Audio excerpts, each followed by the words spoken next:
আসসালামু আলাইকুম। আজ আমরা উপস্থিত আছি হুফাফাজুল কুরআন ফাউন্ডেশন বাংলাদেশ হিফজ শিক্ষা বোর্ড এর কেন্দ্রীয় পরিদর্শক হাফেজ মাওলানা আহসানুল্লাহ সাহেবের এক গুরুত্বপূর্ণ সফরকে ঘিরে।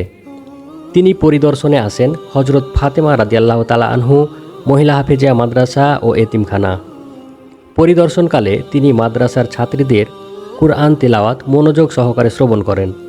এ সময় শিক্ষার্থীদের তাজবিদ, মাখরাজ ও হিফজের মানোন্নয়নে বিভিন্ন গুরুত্বপূর্ণ দিক নির্দেশনা প্রদান করেন।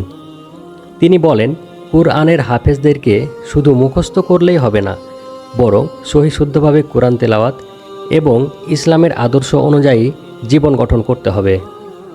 পরিদর্শনের সময় মাদ্রাসার সার্বিক পরিবেশ, শিক্ষা কার্যক্রম ও এতিম শিক্ষার্থীদের খোঁজখবর নেন তিনি। মাদ্রাসার কার্যক্রমে সন্তোষ প্রকাশ করে সংশ্লিষ্টদের প্রতি আন্তরিক ধন্যবাদ জানান। এ সময় উপস্থিত ছিলেন মাদ্রাসার পরিচালক আনারুল ইসলাম কলিমুদ্দিন সহ সম্মানিত আলেম ওলামাগণ। তারা বলেন, এমন পরিদর্শন শিক্ষার্থীদের মাঝে নতুন উৎসাহ ও অনুপ্রেরণা সৃষ্টি করবে।